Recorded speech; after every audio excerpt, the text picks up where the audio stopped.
Quand j'ai fait mon baptême dans l'Esprit Saint il y a 2 ans, il s'est passé qu'on m'a posé la question « Est-ce que tu veux donner ta vie à Jésus ?» En fait, ça m'a beaucoup déstabilisée, beaucoup émue, parce que c'est une question que personne ne m'a jamais posée avant et que je ne m'étais jamais posée. Et je dirais que ça a tout changé dans ma vie de foi, dans ma relation à Dieu.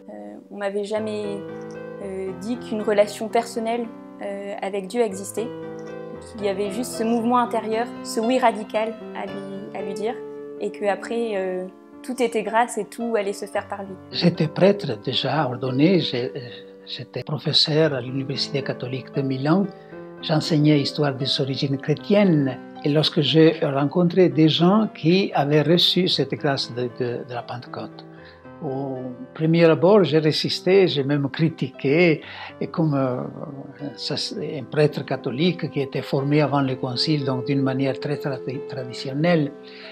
Mais le Saint-Esprit m'attendait, évidemment. Et quand on m'a posé cette question, je ne voyais pas d'autre option que de dire oui. Tellement je trouvais cet acte hyper beau, d'engager toute sa volonté pour suivre Jésus. Et avant, j'avais plutôt une vie où le Seigneur était loin, où je préférais faire mon propre chemin, faire mes propres choix. Et après ce baptême dans l'Esprit Saint, après ce geste, j'ai décidé de mettre le Seigneur en premier. Alors ma vie d'avant, en fait, c'était vraiment un profond désespoir, quelque chose qui, voilà, j'arrivais vraiment plus à avancer. Toutes les questions que je me posais, elles aboutissaient pas, j'avais aucune réponse. Et il y avait vraiment comme quelque chose qui était en train de mourir au fond de moi. Donc j'ai fait mon baptême dans l'Esprit Saint il y a 4 ans maintenant, dans le cadre d'une retraite. J'ai fait cette retraite pour savoir ce que je voulais faire de ma vie. Et dans la prière, le Seigneur est venu me demander « Ok, Isméry, tu veux poser des choix et c'est bien, mais est-ce que c'est moi que tu choisis avant toute chose ?» Et je me souviens qu'à ce moment-là, j'ai ressenti une grande joie et je me suis dit « Mais oui, en fait, oui, j'ai envie de t'accueillir dans ma vie, oui, j'ai envie d'accueillir ton amour dans ma vie. » The baptism in the Holy Spirit is the normal Christian life. It introduces us into the normal Christian life, which is to be aware of God in us, transforming us. Not always in the same way, not always in an emotional way, not always in an evident way, and yet in a very real way, God in His sovereign freedom interacting with our human freedom. That's the grace of baptism in the Holy Spirit. Eh bien, d'abord, il faut toujours se rendre compte que l'expression baptême dans l'esprit, ce n'est pas une invention du renouveau. C'est le Christ qui a inventé cette expression. La dernière parole qu'il a dit aux apôtres était « Vous serez baptisés dans le Saint-Esprit d'ici à peu de jours ». Ce qui se passa de là à peu de jours, c'est la Pentecôte, évidemment. Non? Alors, c'est le Christ qui a, avec cette expression baptême dans le Saint-Esprit, a désigné la Pentecôte, donc, qui n'est pas le baptême d'eau. Alors, c'est une grâce qui suppose pour nous le baptême d'eau, les sacrements, mais qui s'ajoute comme une grâce extraordinaire, qu'il n'est pas nécessaire d'identifier, de classifier. D'ailleurs, à mon avis, c'est l'Église qui nous enseigne ça. Toutes les prières, les hymnes au Saint-Esprit commencent avec l'invitation « Viens ». Veni Creator Spiritus, viens Esprit Créateur, Veni Sancte Spiritus. Tous les hymnes, donc c'est l'Église qui chante, c'est l'Église qui a reçu le Saint-Esprit. Hein? Et pourtant l'Église nous enseigne toujours à dire « Viens, viens, viens ».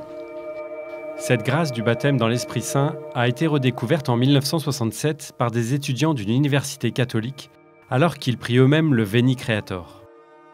Tandis qu'ils portent dans leur prière le désir d'une nouvelle Pentecôte, ils font pour eux-mêmes l'expérience de l'amour de Dieu et le désir de remettre toute leur vie au Christ. Cette expérience se répand très vite dans d'autres universités, puis dans le monde entier. Les papes Paul VI, Jean-Paul II, Benoît XVI et François encourageront ce courant de Pentecôte comme étant une chance pour l'Église. En 2014, à l'occasion d'un rassemblement international du renouveau charismatique, le pape François dresse la liste de ce que devrait être la vie et la mission dans l'Église de ceux qui se reçoivent d'un tel courant spirituel.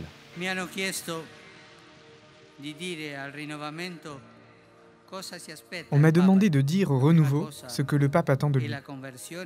D'abord, la conversion à l'amour de Jésus, qui change la vie et fait du chrétien un témoin de son amour. L'Église attend ce témoignage et l'Esprit Saint nous aide à vivre dans la cohérence de l'Évangile pour notre sainteté.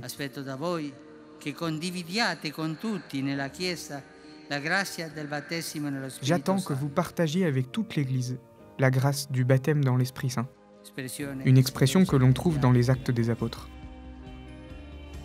J'attends de vous une évangélisation avec la parole de Dieu qui annonce le fait que Jésus est vivant et aime tous les hommes. De témoigner un œcuménisme spirituel avec tous les frères et sœurs des autres églises et communautés chrétiennes qui croient en Jésus-Christ Seigneur et Sauveur.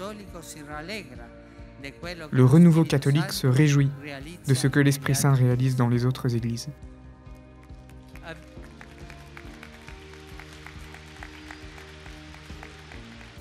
Alors, je pense que dans la situation actuelle, nous assistons à une redécouverte de la part de au sein de pratiquement toutes les églises de cette dimension très forte, relationnelle, existentielle, qui est la foi chrétienne. Et si je suis dans un second temps amené à formuler ma foi, à dire les données de la foi, ce qui est fondamental, parce que sinon on risque d'entrer dans, disons, des choses très subjectives et autres. Il faut pouvoir dire de manière très concrète ce qu'est la foi qui m'engage, mais je ne suis pas chrétien parce que j'adhère à une doctrine. Je suis chrétien parce que Christ habite en moi. Moi, d'une certaine manière, je suis en Christo, dans le langage paulinien, je suis en Christ. Et c'est cette relation qui est décrite dans le baptême dans l'Esprit Saint. Je ne vois pas de difficultés théologiques contre l'idée du baptême dans l'Esprit, pourvu qu'on soit clair que ce n'est pas un 8e sacrement. La manière de raviver tous les sacrements. Moi, je l'ai vécu de cette manière. C'était la façon de ratifier ce que s'était passé à mon baptême. Non? Là, d'autres avaient répondu à mon nom. En fait, le baptême, quand j'ai fait mon baptême dans l'Esprit Saint, j'ai vraiment ressenti, au moment où je me suis avancé, un renouveau en moi. Vraiment comme si le Seigneur était venu vraiment à rallumer cette flamme que j'avais reçue à la confirmation et lors de mon baptême aussi quand j'étais plus jeune. Et j'ai vraiment senti un souffle en moi, un souffle nouveau qui m'a permis de grandir. En fait, je résume souvent mon baptême dans l'Esprit Saint à une petite flamme qui s'est allumée dans mon cœur. Et en fait, cette petite flamme, même s'il y a des moments où elle est très basse, et ben en fait, elle reste allumée et le Seigneur il s'en sert pour vraiment avancer avec moi. Donc il y a eu des moments où en fait, je suis retombé très bas. Et en fait, c'est grâce à ça que le Seigneur a pu me relever aussi. Je le sens vraiment qu'en fait, si cette petite flamme n'avait pas été allumée en moi, je ne serais pas ce que je suis aujourd'hui.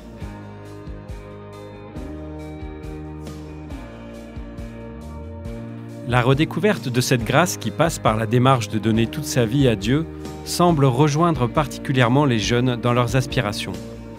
Cela apparaît comme un enjeu pastoral fondamental, qu'ils puissent trouver dans leur foi chrétienne cet espace pour engager tout le potentiel de leur vie.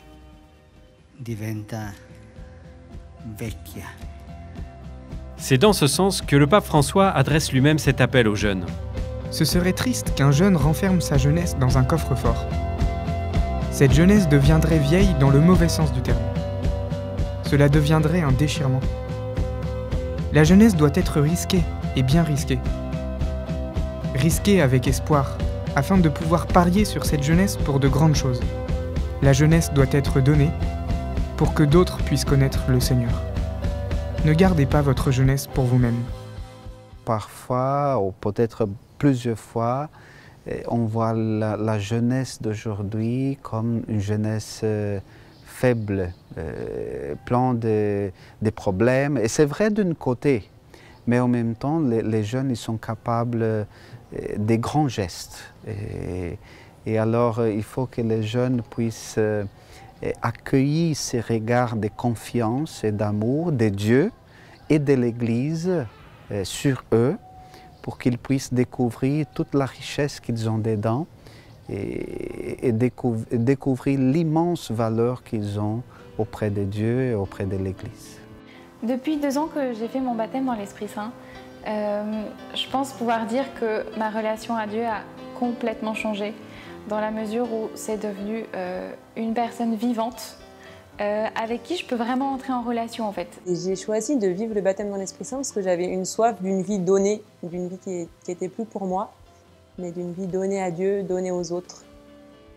Ce moment dans ma vie où j'ai dit un grand oui à Dieu, où je lui ai dit mais oui, toute ma confiance est en toi, je puise toute ma vie en toi et je veux tout recevoir de toi. Pour moi, donner toute sa vie à Dieu, c'est de dire à Dieu, voilà quoi, tu as la liberté de faire ce que tu veux de moi, parce que je sais que tu me proposeras la meilleure chose. C'est prier, c'est prendre du temps avec le Seigneur pour l'écouter. C'est oser demander, oser recevoir, ne pas avoir peur de s'abandonner totalement au Seigneur. Je crois que c'est un peu comme les noces de Cana. Le Seigneur a fait vraiment de mon quotidien, donc de l'eau, du vin. En fait, ma vie est restée la même, mais il y avait comme un goût particulier, un goût de la présence du Seigneur, un goût à la prière, un goût à être avec mes frères et sœurs. En fait, l'Esprit Saint, c'est celui qui m'a permis de discerner tous les choix que j'ai posés jusqu'à maintenant. Du coup, je suis persuadé que pour ma vie future, ça continuera et que c'est vraiment lui qui va me guider sur ce chemin, sur ce à quoi le Seigneur m'appelle.